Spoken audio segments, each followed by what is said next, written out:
Et c'est parti. Jean-Luc, je te donne la main. Donc, je partage mon écran, hein, c'est cela. Ouais.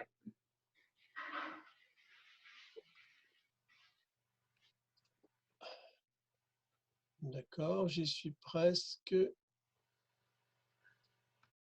faut que je mette ça ailleurs. Diaporama, démarrer. Alors, bonjour à tous. Jean-Luc Danet de On s'y met. Je vais vous parler d'un modèle qui est un petit peu marginal actuellement, hein, qui est bien la location de matériel et autoconsommation. Donc, ça, c'est une diapo juste pour dire qu'on n'est pas tout seul, hein, on travaille avec beaucoup de monde. Et je vais juste vous parler de ce que fait On s'y met et BEC, Bretagne Énergie Citoyenne, l'association. On s'y met la société et BEC, l'association. Donc, pour bien, parce que à l'énoncé du premier, au tout début de l'énoncé de cette conférence-là, je trouvais que ce n'était pas trop clair le sujet. Donc, il s'agit bien de location de matériel, pas de toiture. Hein, la toiture peut intervenir aussi, mais l'objet de cette conférence, c'est la location de matériel et l'autoconsommation de l'électricité qui est produite grâce à ce matériel. Donc, comme je disais, c'est un modèle, j'ai un peu de mal à dire marginal, puisque pour nous, il est central, mais je sais que c'est quand même pas pratiqué par beaucoup, hein, même très peu, ce qui est d'ailleurs une source de difficultés pour nous, parce que lorsque l'on veut s'assurer, par exemple, lorsqu'on a voulu s'assurer, ça a été une grosse difficulté, les assureurs n'aimant pas du tout ce genre de situation où ils ne savent pas, où ils n'ont pas de recul, où ils n'ont pas d'arriéré. Donc, intérêt et limite, hein, on verra ça à la fin.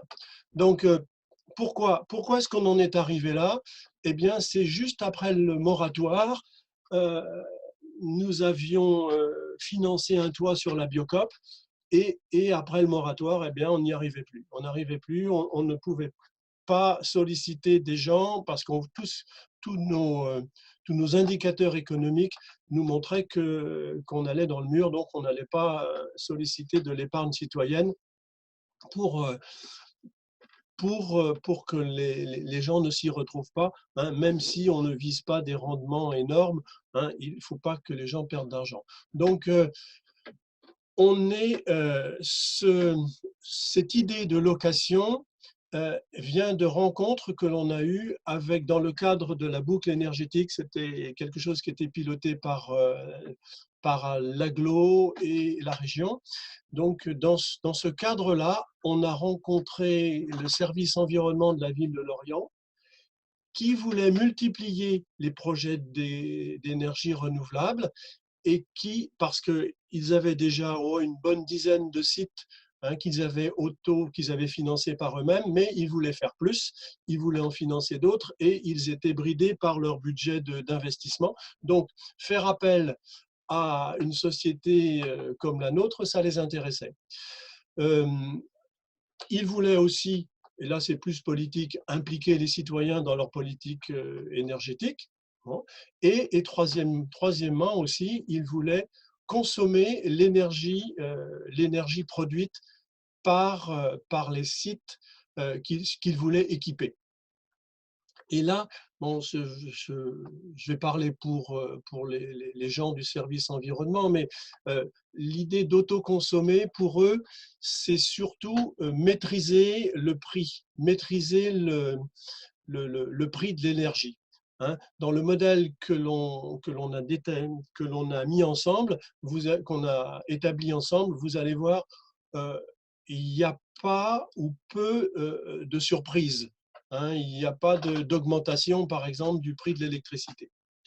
Le prix de l'électricité, vous allez voir ça tout à l'heure. Donc, notre modèle de location, autoconsommation, vient de rencontres avec le service de la ville de Lorient, avec lesquels on a discuté pratiquement 2 ans, hein, avant d'arriver à cette conclusion, que c'était la location et l'autoconsommation qui réunissaient nos souhaits à nous de développer de l'énergie renouvelable citoyenne et, et la leur de développer les énergies renouvelables dans les conditions que je viens de détailler avant.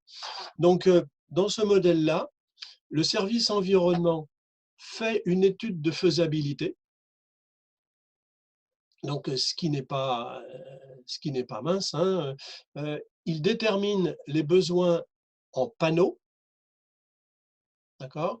Et puis, alors c'est plus le service environnement, mais c'est un autre service, mais c'est la ville quand même, lance un appel d'offres.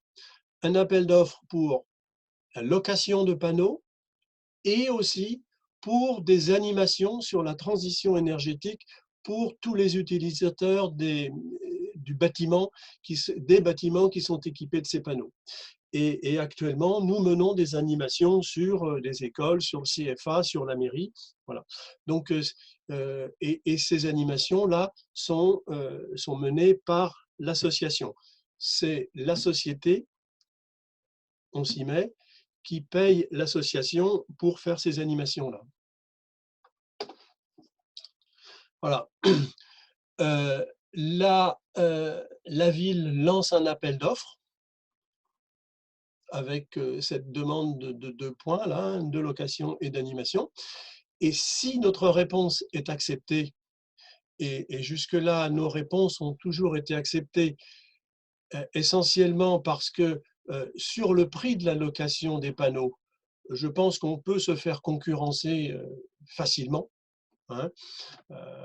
Par contre, mener des animations sur la durée du contrat de location sur 15 ans, les sociétés ne veulent pas aller sur ce terrain-là. Donc nos réponses aux appels d'offres sont généralement acceptées. Voilà. Donc ça, c'est la première partie. Ensuite, le service environnement, parce que il n'y a pas que des panneaux, hein, il faut aussi acheter le reste du matériel. Donc, le service environnement achète le reste du matériel, installe la centrale et la met en service. Donc, vous voyez une grosse implication de la ville à travers son service environnement. Et au préalable, un technicien a été formé au dimensionnement et à la pose. Et alors, je pense aussi que certains électriciens ont été formés à l'électricité photovoltaïque. Voilà. D'ailleurs, c'est un point qui peut sembler bloquant et qui ne l'est pas tellement parce que les électriciens, ce que l'on m'a expliqué, c'est que les électriciens dans une collectivité font surtout de l'entretien. Et bon, ça devient vite lassant de changer une prise, voilà, de mettre des ampoules et tout ça. Là, ils avaient l'occasion de s'intéresser à autre chose de plus dynamique et de plus créatif. Donc, c'est quand même, hein, il faut le dire, un contexte très favorable pour On s'y met, hein, la ville ayant formé ses personnels. Et elle verse une location en échange de l'électricité qui est autoconsommée. On a donc un contrat de location de 15 ans, hein, parce que la durée du contrat de location est de 15 ans. Et de l'autre côté, On s'y met, mène ses animations et perçoit une location pendant la durée de 15 ans. Voilà, donc ça, est-ce que peut-être que l'on peut faire un point là, s'il y a des questions sur le premier volet de cette présentation qui concerne la partie auto-location et autoconsommation avec la ville, avec une collectivité.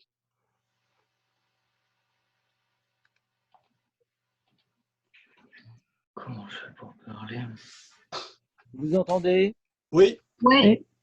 Bonjour Jean-Luc, bonjour tout le monde. Donc c'est Jean-Paul à Brest. Ah, salut Jean-Paul. Donc Jean-Paul du Petit Bec, hein, puisque Brest Énergie Citoyenne, c'est le Petit Bec. Bretagne Énergie Citoyenne, c'est le Grand Bec. Ah. Donc, on va tâcher de ne pas arriver à une prise de bec. C'est ça.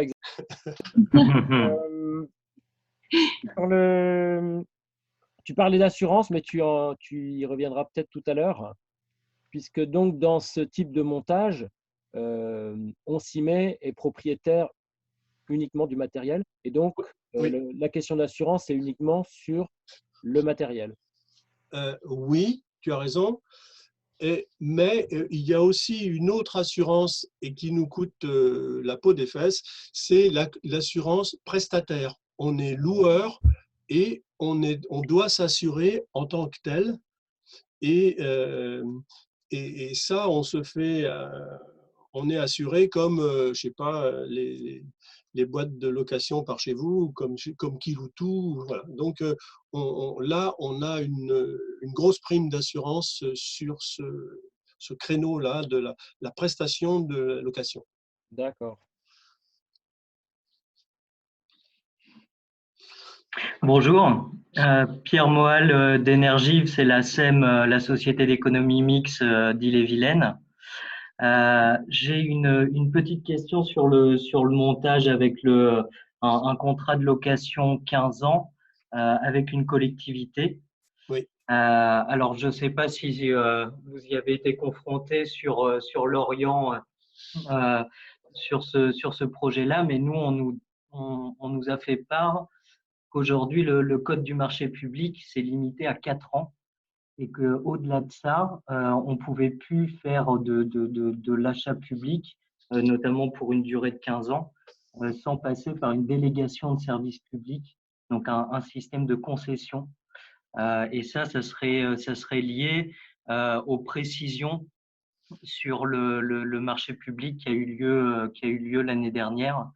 Avant ça, effectivement, on pouvait jouer sur les termes d'amortissement comptable de l'équipement. Et apparemment, aujourd'hui, ce n'est plus le cas. Je voulais savoir si vous aviez un retour d'expérience là-dessus ou si c'était une problématique que vous aviez rencontrée. Ben, c'est une problématique qui n'existe pas encore. Ok. Puisqu'on n'a pas été confronté à ça. La seule chose que je peux te dire, c'est que avant de nous lancer dans ce contrat de location, on a pris soin, enfin, la ville a pris soin de contacter un cabinet d'avocats qui lui a dit qu'il n'y avait pas de souci pour louer du matériel pendant une durée que l'on choisissait. Mais je suis surpris que, par exemple, ça veut dire une collectivité ne peut pas louer une voiture sur une dizaine d'années, ne peut pas louer, enfin 10 ans c'est beaucoup, mais 5 ans ou 6 ans. Ouais, effectivement, faudrait. Je vais me renseigner là-dessus. Alors, je sais que par exemple sur des locations, effectivement, aujourd'hui, c'est censé être des petits contrats qui sont refaits. Voilà, les locations sur 4 ans, ça fonctionne. Ou sinon, ce serait plutôt les locations crédit bail ou les locations options d'achat. Mais vous parliez tout à l'heure de problématiques qui louent tout. Je pense que si on rentre vraiment dans des problématiques crédit bail ou location option d'achat, là, c'est des contraintes qui sont encore au-delà de ça. Oui, là, tout à fait. Nous, on fait vraiment attention à ça. On ne veut pas, parce qu'on ne peut pas actuellement signer un contrat de crédit bail. Il faut être un opérateur financier pour le faire. Et bon, on ne veut surtout pas se mettre dans ce cas de figure-là. Ouais, donc pour les voitures, je crois que c'est un petit peu comme ça que ça se passe. En tout cas, moi, je vois pour le syndicat départemental d'énergie, là, qui est notre principal actionnaire. Soit la location, c'est des courtes durées avec des remises en concurrence fréquentes, soit c'est de la location option d'achat, quoi. Mais c'était pour savoir si vous aviez eu cette problématique et nous, on creuse en tout cas sur ce sujet-là et on partagera avec le réseau Tarani si on a des points là-dessus. Ouais, là-dessus, moi, je suis très intéressé parce que je voulais aborder ça à la fin, mais la location telle qu'on la pratique, eh bien, elle a ce défaut que en fin de location, eh bien, on a écrit sur le contrat de location qu'on a une clause de revoyure, c'est-à-dire au bout de 15 ans, on se revoit et on se pose la question de qu'est-ce qu'on fait du matériel. D'accord. Et bon, avec des partenaires comme ceux qu'on a, qui sont plutôt conciliants et qui veulent plutôt faire avancer les choses, ça pose pas de problème. Mais si on avait affaire à, je sais pas, un supermarché, où on pourrait pas imaginer que le supermarché soit d'accord de dire au bout de 15 ans, on se revoit et on discute et on négocie la toiture. C'est pas très envisageable. Donc on s'est posé cette question, on a des débuts de solutions. Et on a pris contact avec une avocate parisien avec laquelle on a eu des discussions qui sont très intéressantes, mais elle a vraiment de multiples choses à faire en plus de ça, et ça n'avance pas. Par contre, si on peut trouver, pardon, si il y a parmi vous des gens qui sont intéressés pour creuser ce sujet-là. Et la piste que moi j'aimerais bien creuser, c'est de ne plus faire de la location, mais la vente de la centrale ou peu importe du matériel, avec une vente à tempérament ou une vente où l'on paierait la centrale pendant une dizaine d'années, pendant 15 ans, ce qui reviendrait pour la société comme la nôtre à quelque chose d'équivalent à la location, mais changerait vraiment la donne. Notamment vis-à-vis des collectivités, parce que les collectivités, sur le contrat que l'on a, ne peuvent pas récupérer la TVA, et sur de la vente, ils devraient pouvoir la récupérer, ce qui fait, c'est ce qui fait 20% de différence, quoi. Alors, du coup, je reprends la main parce qu'il y a deux questions qui ont été posées via le petit outil de chat, du coup. Alors, la question d'Annick Lemonnier, c'était on s'y met, n'a rien investi, point d'interrogation. Et après, quels sont les retours pour l'assaut? Donc, la première question d'Annick Lemonnier. Il y a une autre question de Thomas des Survoltés. Donc, Annick Lemonnier d'Énergie des Fées, et qui est le projet, qui a initié le projet éolien citoyen du pays de la Rochefoucauld. Et donc, Thomas des Survoltés, c'est comment avez-vous déterminé le prix de location sur 15 ans et du coup une hypothèse d'évolution du prix de l'énergie. Voilà. Et pourquoi 15 ans et pas 20 ans? Et juste pour faire un petit pointant, on doit vraiment rendre l'outil Zoom à 13h30. Donc voilà, Jean-Luc, je ne sais pas combien tu as de diapos encore à présenter, mais en gros, il nous reste un petit peu moins de 40 minutes. On est au milieu du gué, donc j'en ai à peu près autant. Mais voilà, ce que je vais faire, je vais répondre à Annick, mais je ne vais pas répondre à Thomas parce que par la suite, je pense qu'il va avoir des explications. Et si elles ne sont pas suffisantes, on reprendra sa question. Donc, en ce qui concerne l'investissement, bien sûr qu'il y a investissement. Le matériel a été acheté par On s'y met, donc il a fallu que l'on réunisse les capitaux pour le faire, et donc il y a effectivement investissement de la société. C'est une société.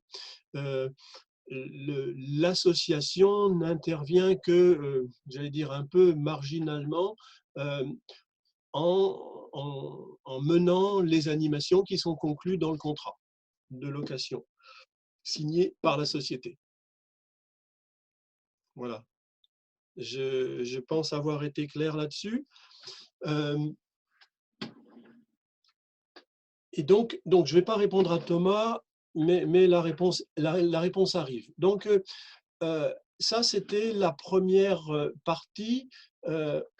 location et autoconsommation avec une collectivité. Le deuxième volet, c'est le projet Biocop, c'est le dernier projet qu'on a mené. Il est mené sur le même principe de location et d'autoconsommation d'électricité. Et là, avant de nous lancer, on a étudié la consommation du magasin. Bon, c'est une grande surface, enfin une moyenne surface, donc il y a un talon de consommation important, hein, de 20 kW. C'est de la consommation, c'est pas des kilowatts. Enfin bon, il y a un gros talon de consommation et il y a une consommation importante aussi, hein, de plus de 400 000 kWh par an. Hein. Bon, et avec des pics de consommation sur l'heure de midi, ce qui fait que la consommation d'électricité correspond bien, hein, au cycle de production de l'énergie photovoltaïque. Donc, de cette étude de la consommation. Alors, elle a été menée par un monsieur qui fait plus partie de Honsimay, qui était un ingénieur des mines, qui était passionné par les chiffres, et là, il adorait ça. Il a étudié la consommation de Biocop à un pas de, je crois que c'était 8 secondes ou 9 secondes. Donc, et il nous a fait une superbe étude, hein, et la conclusion de cette étude, c'était qu'une centrale de 72 kW crête, à l'époque c'était 240 panneaux, c'est 240 panneaux, ça nous permettait une autoproduction, hein, de 15%, c'est-à-dire que on est toujours dans le cas où 100% de la production est autoconsommée, hein, et 100% de la production est consommée sur place. Et ça représente 15% de ce qui est consommé en totalité. Hein. Le magasin ne va pas être déconnecté du réseau. Hein. C'est pas, il ne sera jamais autosuffisant avec les panneaux qu'on mettra sur le toit, ne serait-ce que parce que la nuit, il consomme aussi. Hein. Et que, alors je disais 100%, hein, on n'était pas tout à fait à 100%, on était à 97%. Hein. Mais en cours de projet, on s'est rendu compte que ce projet était à plus de 100 000 € hors taxe, qu'il a fallu faire face à des problèmes de structure. Hein, le bâtiment n'était pas conçu pour avoir des panneaux, donc il a fallu renforcer la structure. Et puis, comme si ça ne suffisait pas, le Biocop a décidé, pendant qu'on était en train d'étudier ça, d'acheter le bâtiment, mais il l'achetait en leasing, ce qui fait que notre interlocuteur n'était plus le propriétaire, hein, Biocop était locataire jusque-là, n'était plus le propriétaire premier, mais Arkea, une banque qui aurait vraiment préféré qu'on ne fasse pas ça comme ça, qu'on ne fasse pas de photovoltaïque. Donc, on a bien réfléchi et on s'est dit, on va y aller quand même, mais on ne va pas y aller sur 72 kW crête, on va y aller que sur 36, parce que la somme nous semblait vraiment importante. Et puis, on avait des surcoûts de structure aussi. Voilà. Alors, et là, je vais répondre à Thomas. Donc, le contrat de location que l'on a avec Biocop, dans ce contrat-là, on est toujours propriétaire du matériel. Hein. Donc, on doit s'assurer pour le matériel. On doit aussi s'assurer que cela fonctionne. Donc, il nous faut un contrat de maintenance préventive et le cas échéant, corrective. L'électricité est consommée dans le magasin. Alors, le prix de la location. Le prix de la location est fixé en fonction des impératifs financiers de la société, mais aussi en fonction des prévisions de production. D'accord ? Et ces calculs nous conduisent à un prix qui est légèrement supérieur à celui du réseau, à celui du marché. Mais il n'y aura pas d'augmentation pendant 15 ans, à part l'indexation. Hein, la location est indexée sur l'indice des prix à la consommation. Et aussi bien avec la ville qu'avec Biocop, on révise tous les ans la location en fonction du prix, de l'indice des prix à la consommation. Et dans le cas de Biocop, il n'y a pas d'injection sur le réseau.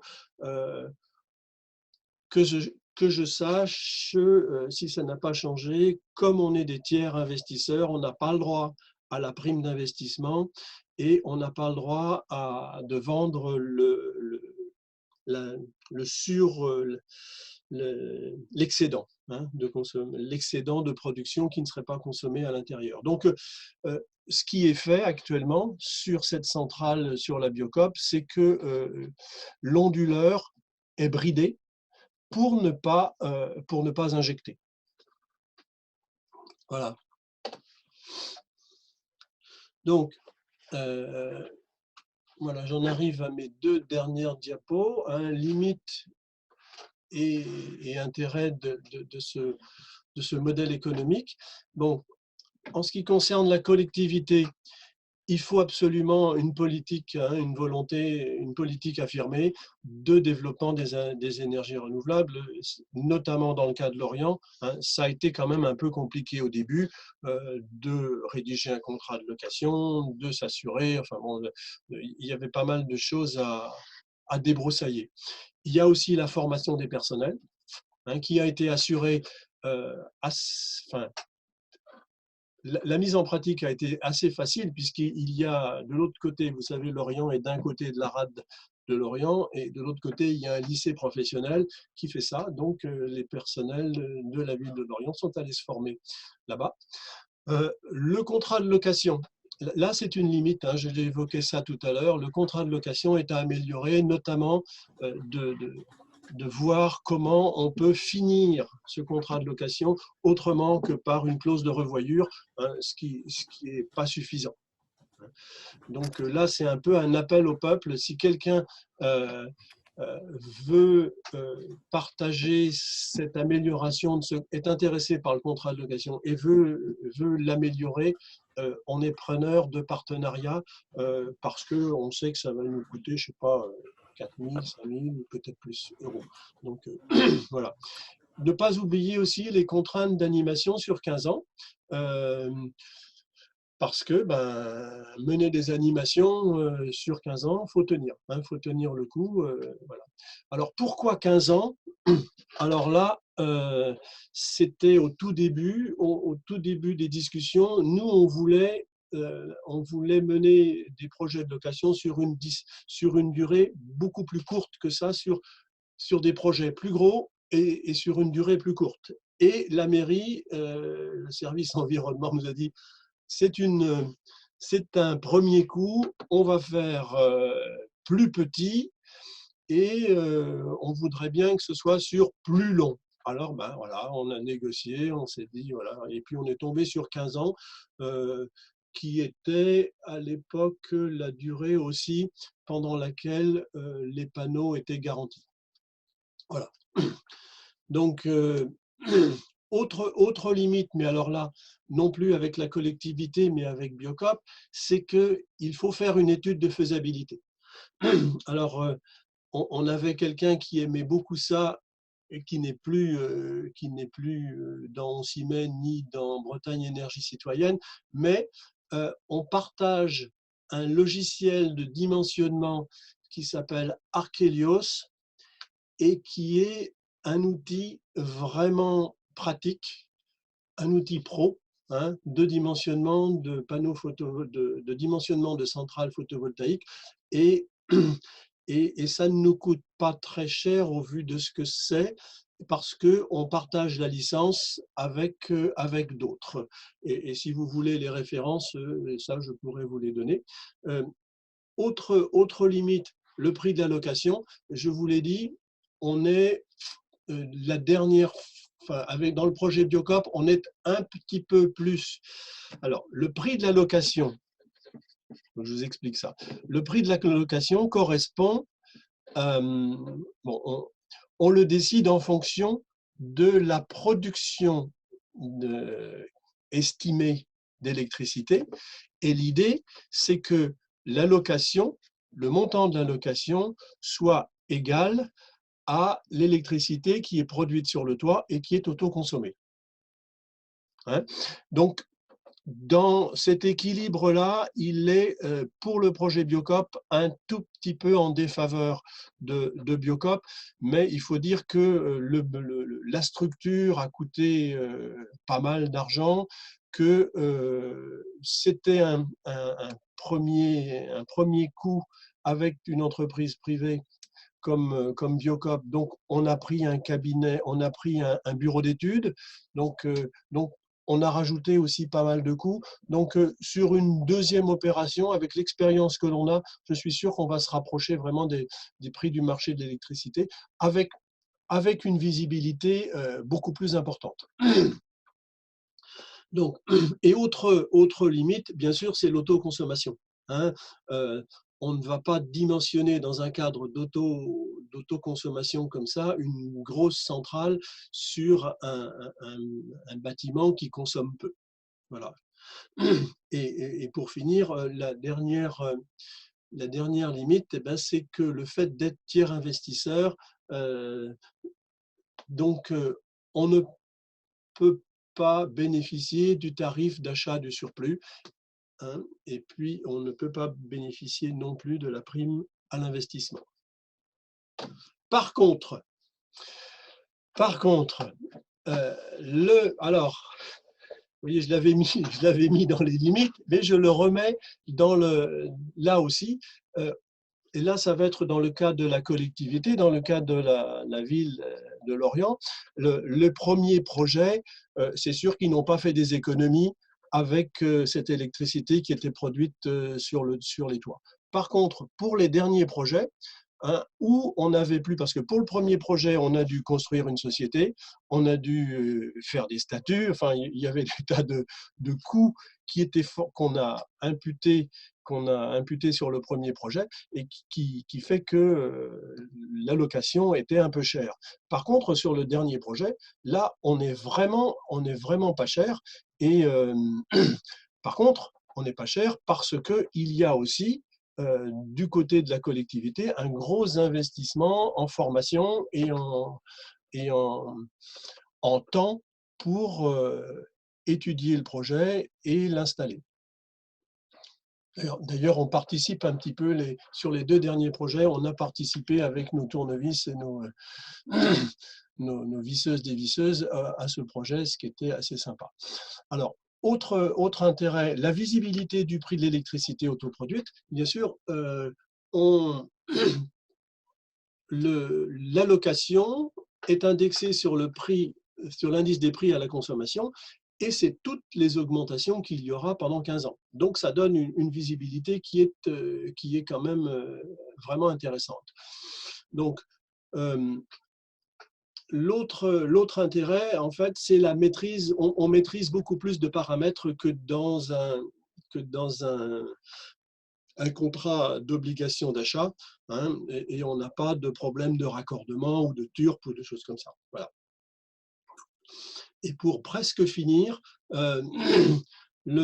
c'est un modèle, une fois qu'on l'aura affiné, hein, c'est un modèle qui sera transposable à d'autres énergies renouvelables. Actuellement, là, je pense que ça va encore, enfin, je croise les doigts, mais je pense qu'on va étudier avec la ville de Lorient encore une location de centrales pour un réseau de chauffage, donc d'une chaufferie. Hein. Donc, notre idée, pour le moment, il faudra voir ce qu'ils en disent. Notre idée, ce serait d'acheter la chaufferie et puis de participer à un réseau de chaleur. Voilà. Et puis, dernier argument qui n'est lui pas sonnant et trébuchant, mais qui est quand même bien intéressant, c'est que le fait d'avoir des animations liées au contrat de location, ça permet de ne pas se déconnecter du militantisme, hein, de rester toujours dans cette dynamique-là de militer pour les énergies renouvelables auprès des gens qui occupent les bâtiments sur lesquels nous avons nos panneaux photovoltaïques. Voilà, je résiste pas. Alors, est-ce que sur cette deuxième partie-là, il y a eu des questions? Fred a posé une question du coup. C'est quand tu parles du tarif de location qui se rapproche des prix du marché et tu parles du tarif Enercop. Et donc ça, c'est la première partie de sa question. Et la deuxième partie des coûts de la question, c'est les coûts de maintenance exploitation sont intégrés au prix que tu proposes? Oui. Dans ce schéma, dans ce modèle économique, on est propriétaire, donc on doit maintenir la centrale en bon état de fonctionnement et on a en effet un contrat de maintenance que l'on a signé avec l'installateur, hein, qui est l'entreprise Barillac de Concarneau, avec laquelle on est très content d'avoir travaillé. Oui, et quand je parle du prix du marché, en effet, je parle du tarif Enercop. D'accord, merci.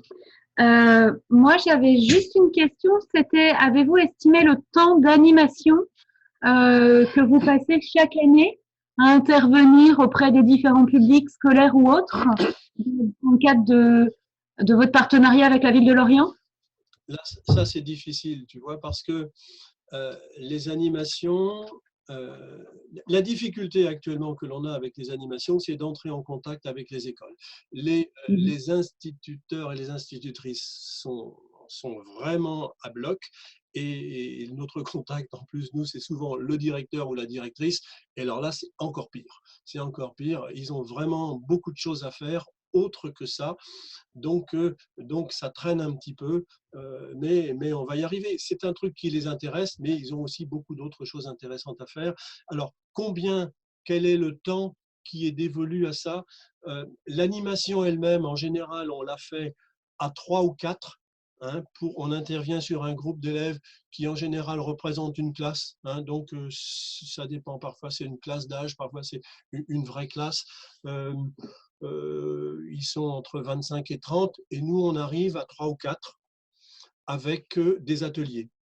Des ateliers que l'on mène sur qu'est-ce que c'est que l'électricité photovoltaïque, qu'est-ce que c'est que l'autoconsommation.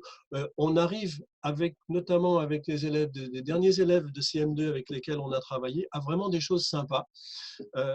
Par exemple, un des derniers trucs qu'on a fait, c'était la problématique, c'était est-ce qu'il vaut mieux mettre des panneaux photovoltaïques sur ma maison ou sur le supermarché à côté?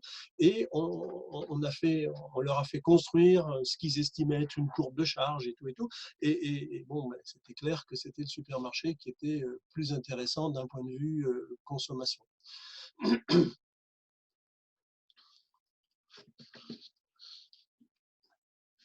Ah, je ne t'entends plus, Amandine. Je disais merci beaucoup. Et donc voilà, pour ceux qui veulent prendre la parole, vous avez vos micros donc, qui sont coupés, mais vous pouvez les débloquer normalement en bas à gauche de votre écran où la vidéo apparaît. Et peut-être pour compléter, on a construit aussi une maquette avec un kit d'éclairage de cabanon de jardin qui marche très très bien et qui montre vraiment, qui est en réduction ce que l'on met sur une école ou sur un supermarché. Thomas se demande, parce que le modèle est super intéressant, et donc Thomas des Survoltés se demande aussi pourquoi il n'y a eu pas plus d'exemples d'autoconsommation avec de la location de panneaux ou de centrales qui sont développés même en France, parce que ça permet de contourner cette problématique du turp pour l'instant qu'on a. As-tu une réponse là-dessus? Oui et non. J'en ai une. Ça intéresse beaucoup de monde. Bon, en ce moment, ça se calme un petit peu, mais en général, j'ai au moins une personne par semaine qui me demande comment ça marche. Mais avec les collectivités, l'écueil, et il faut vraiment avoir une collectivité vraiment active et intéressée. Hein, et vraiment intéressée par ça. Bon, mais je suis sûr aussi que ça va se développer, notamment parce que le prix d'achat de l'électricité baisse. Hein, le prix d'achat en obligation d'achat baisse, et il y a un moment où ça deviendra de plus en plus difficile de mener des projets photovoltaïques dans ce cadre-là. Tout à fait. Alors, je rebondis, qui était un point qui évoquait Thomas justement tout à l'heure. Pardon, je suis passée à côté. Il demandait l'évolution, les hypothèses d'évolution du prix de rachat de l'énergie. C'est un moment que Survolté se posait cette question. Moi, je sais que j'ai un SDE qui part sur 2% par an quand il fait les différents modèles auprès des collectivités qui leur proposent différents modèles économiques pour faire du PV. Je ne sais pas si d'autres ont des réponses là-dessus. Pierre, est-ce que tu es toujours là et que faites-vous au sein d'Énergie? Je ne sais pas là-dessus. Ou Jean-Luc, avez-vous réfléchi à ça également? Comme on n'est pas du tout dans ce modèle-là, on n'y a pas, on n'est pas dans ce modèle-là, donc on n'y a pas réfléchi, et on est bien content d'éviter ça. Hein. Dernièrement, il y a eu, je crois me souvenir, 2 augmentations successives du prix de l'énergie, du prix de l'électricité, et donc voilà, on évite ça, quoi.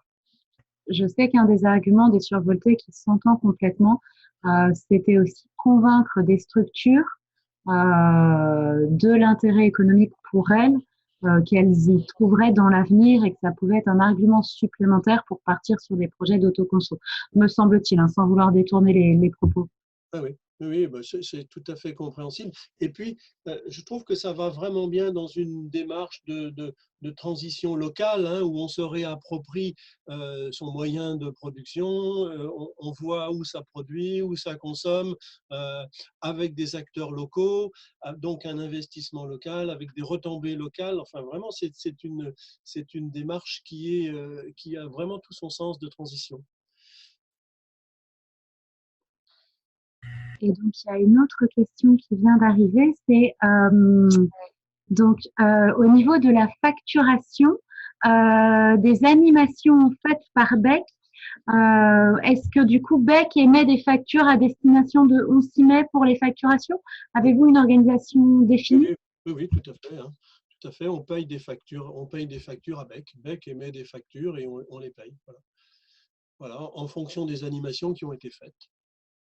Et ça rentre dans le calcul de notre location. D'accord? Et voilà. C'est aussi une façon d'anticiper un futur emploi de quelqu'un, c'est-à-dire qu'on fait comme si ces animations seront non plus faites par un bénévole, mais seront faites par quelqu'un que l'on emploiera, et donc on anticipe là-dessus en prévoyant dans le montant de la location une petite partie qui va aux animations, et donc qui ira plus tard à notre employé et eux. Super, merci beaucoup. Donc, je pense que j'ai Jean-Claude qui va pas tarder à nous poser une question également. Ou alors, Jean-Claude, tu as l'habitude de l'outil, sinon tu actives ton micro.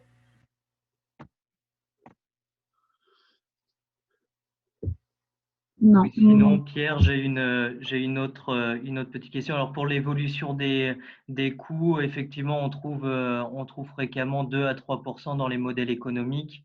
Après, ça, effectivement, ça peut être un argument commercial, mais pour tout ce qui est financement, c'est des taux qui sont revus à la baisse par les banques, notamment si on veut avoir un emprunt bancaire.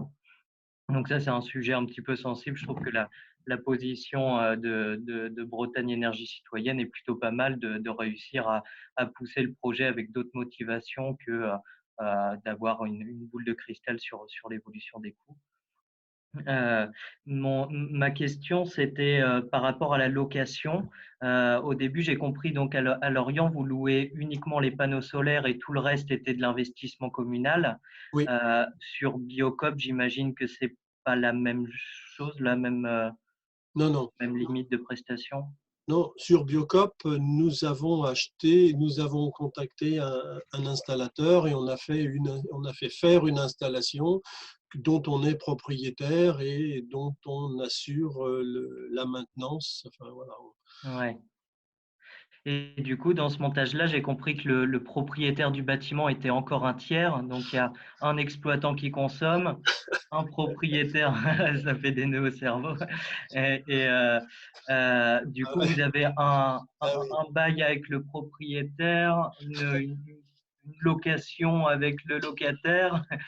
C'est, Ah oui, oui, enfin, là, ça s'est stabilisé un petit peu parce que on est revenu à la situation initiale où on a Biocop qui est locataire et on a un propriétaire. Hmm. D'accord? Mais il fut un temps où Biocop envisageait d'acheter et donc il y avait un intermédiaire qui était la société de crédit bail. Et là, c'est difficile. C'est difficile Ouais. de discuter avec des banquiers parce que là, ça rentre pas du tout dans leur schéma. Euh, Actuellement, on a un bail. euh, alors, avec Biocop, on a un contrat de location de matériel, et, et comme Biocop est locataire du bâtiment, on a un contrat de sous-location de la toiture, OK. parce qu'on occupe la toiture. Et c'est un contrat de sous-location de la toiture à titre gratuit. Donc voilà, ça ne nous coûte rien si ce n'est le temps qu'on y a mis à rédiger Hmm. ce contrat. Ah bah bravo, c'est des beaux montages qui doivent pas être simples à décrypter, mais Voilà. bravo. Et c'est pour ça que moi je suis assez content d'avoir un peu le temps de le décrire parce que en 5 minutes ça ne passe pas. Hein, ça passe pas. Et il faut prendre un peu plus de temps que ça. Et par contre, je suis sûr que lorsque l'on l'aura un peu affiné, ça va faire un malheur. Et le système des mines, c'est un petit peu basé sur votre expérience aussi. Donc, mine, c'est le marché de Rungis de Nantes, si vous voulez, Oui. et qui est un petit peu basé sur le même système de location en autoconsommation, en fait. Je ne sais pas si, du coup, dans le travail que tu proposais au niveau des contrats, est-ce qu'eux ont un petit peu avancé là-dessus sur comment faire les fins de contrat, en fait, de location? Euh, Ben, moi, je suis demandeur de coopération et de partenariat pour avancer là-dessus. Le contrat avec le mine, que je sache, hein, est un peu différent parce que il y a achat d'électricité ou s'il n'y a pas eu fourniture d'électricité, d'une certaine quantité d'électricité, il y a réajustement d'allocation et tout. Donc c'est un beaucoup plus gros contrat. Les surfaces, les surfaces et les quantités d'électricité sont beaucoup plus importantes. Donc je crois que c'est la collectivité a voulu se prémunir contre une baisse de production importante de la centrale, par exemple. Mais ça, là, les détails de ça peuvent être obtenus, je crois, auprès de Biocop, d'Enercop, c'est l'autre, hein, Enercop qui a participé. EcoWatt. C'est un des projets EcoWatt qui ont été initiés. Et là, Mais, bah, écoute, je l'ai. Je- bon, s'il y a besoin d'informations, nous, on peut renvoyer vers les bonnes ouais. personnes. J'ai une question de Jean-Claude, donc du projet Dolwatt, qui demandait si l'association BEC était une asso fiscalisée. Non, non, non. Alors, il veut dire par là, est-ce qu'on paye et récupère? Enfin, hein, La TVA, sans doute la alors? TVA, oui. Non, non. Par contre, là j'ai un retour d'expérience un peu douloureux. Dans un premier temps, Beck a acheté une action pas dans Oncimé, hein, dans l'autre société qu'on avait créée auparavant.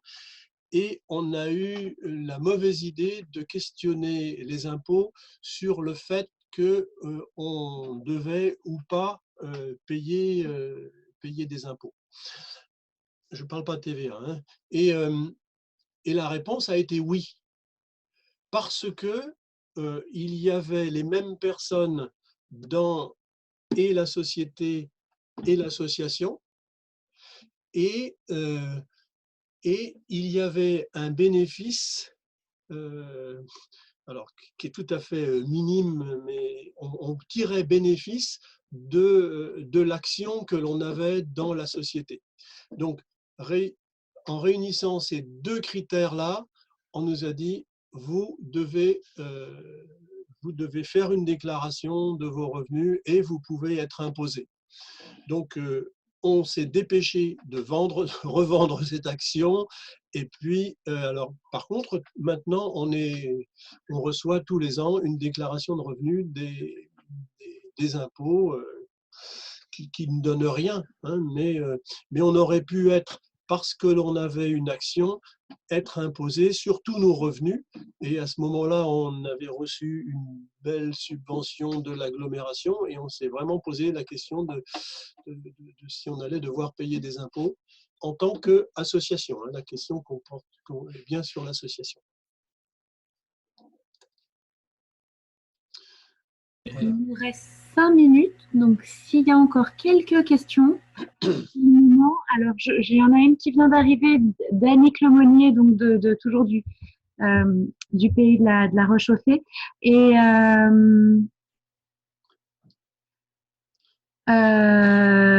alors, Annick nous fait le même retour sur l'administration fiscale d'énergie en Pays des Fées, donc qui est l'association qui fait des animations. Elle nous fait le même retour. Et mais pour l'instant, ça ne pose pas de problème parce que le parc n'est pas encore en fonctionnement. Donc, le parc est encore en cours. Enfin, pour l'instant, le permis a été déposé. Il y a un recours dessus. Donc, pour l'instant, à jour, c'est un placement sans retour parce que le parc ne fonctionne pas, mais on lui a fait le même retour de l'administration. Voilà. Je crois qu'il y a une politique relativement simple qui est de vraiment bien, alors c'est pas toujours possible et pas toujours facile non plus, de bien séparer l'association et la société d'investissement. Parce que, alors ce sont souvent les mêmes personnes, ce sont parfois les mêmes locaux et tout ça, mais il faut vraiment essayer de séparer les deux pour éviter ce problème-là de confusion ou de fiscalisation. J'ai un peu étudié le sujet. Si vous avez des questions, on pourra en reparler. D'accord, d'accord. Mais je suis d'accord avec ce que tu dis, hein. Sauf que là, Beck fait des prestations commerciales, hein. Donc, vous êtes un peu en danger. C'est pas forcément trop grave, mais effectivement, il ne faut pas que ce soit les mêmes dirigeants, hein. Ça, c'est la première chose. Ouais. Ok, merci Jean-Claude. Du coup, donc c'est dans le cadre de Claroite, du coup, qui vous avez dit. La conclusion que nous on en a tirée, c'est qu'on a fait une connerie en posant la question. Je crois qu'on n'aurait pas posé. Ouais, non. Enfin, il faut bien qu'il y ait des gens qui posent des questions. Ouais. Oui, c'est vrai, sinon on n'aurait pas la réponse. Mais bon. Ouais. Alors, effectivement, la solution, c'est de la faire poser par quelqu'un d'autre, hein. Ouais.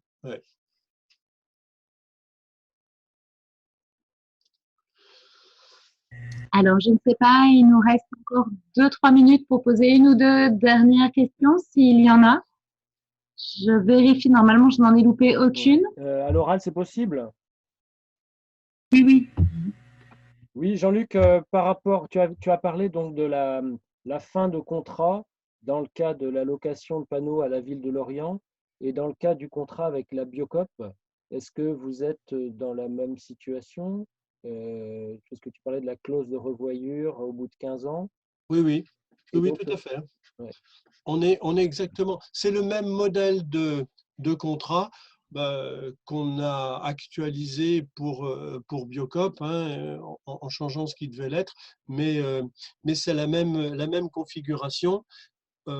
Par contre, sur la location, Biocop récupère la TVA, donc ils sont moins intéressés que ne peut l'être la collectivité de récupérer la TVA.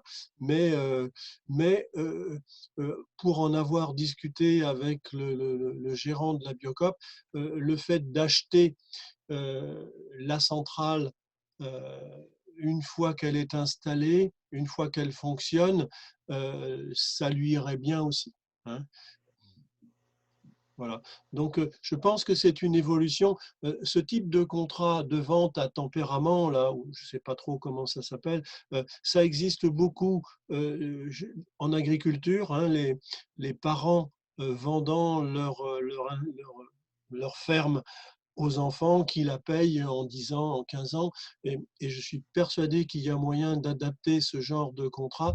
Alors, faut vraiment voilà, il faut vraiment un spécialiste derrière pour vraiment ficeler ce contrat au mieux, parce que on produit de l'électricité. Si ça ne marche pas au bout de 2 ans, comment on fait? Si l'acheteur décide au bout de 3 ans qu'il ne veut plus payer, enfin bon, il y a vraiment des garde-fous à mettre, mais c'est une évolution que je pense être souhaitable et Merci. étudiable. Alors, on va écouter. S'il n'y a pas d'autres questions, je vous propose, on avait dit qu'on terminait à 13h30 et un autre projet a besoin, enfin le réseau Grand Aquitaine, Nouvelle-Aquitaine a besoin du coup de l'outil Zoom pour une prochaine visioconférence à 14h. Donc je vous propose qu'on rende la ligne pour le projet Grand Aquitaine. On est ouvert, donc là c'était le premier format et un grand merci Jean-Luc d'avoir témoigné et d'avoir pris le temps de répondre à toutes les questions. Voilà, donc c'était la première fois qu'on lançait un format en Bretagne, donc de partage d'expériences. D'autres sont possibles si vous le souhaitez. On évoquait tout à l'heure avec des petits membres du groupe avant que ça démarre, enfin, en petit groupe avant que la vraie visio démarre, la possibilité de faire du PV chez les particuliers et de proposer des services là-dessus. Anna Assanelios y avait réfléchi, donc je pense avec Climaction.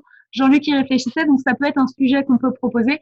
Et si vous avez d'autres envies de sujets, n'hésitez pas à faire remonter les infos auprès de nous. Jean-Luc, si d'autres questions venaient, tu veux bien te rendre disponible? Oui, oui. Merci beaucoup. Et peut-on communiquer la présentation que tu as fait aux membres qui le demandent? Oui, oui, oui. Merci beaucoup. C'est très gentil. Il n'y a pas de quoi. Eh bien, écoutez, merci à tous pour votre participation à cette première visio. J'espère qu'elle aura pu vous apporter des éléments qui sont intéressants pour que vous puissiez avancer sur vos divers projets. Merci Jean-Luc encore d'avoir inauguré cette version bretonne des webinaires. C'est très sympa. C'est finalement moins impressionnant que de parler à un grand public. Tu vois, tu parles à ton ordinateur et c'est plus cool, on va dire. Bon. C'est moins stressant. Très bien. Donc, d'autres peuvent le faire aussi et on peut avoir des retours d'expérience de d'autres, alors, du coup. C'est chouette. Et bien, moi, je vous souhaite, du coup, une très bonne après-midi à tous et merci d'avoir participé et à bientôt. Au revoir, Florian. Au revoir au petit chat. Au revoir à tous. Au revoir, Amandine. Au revoir à tous. Bon après-midi.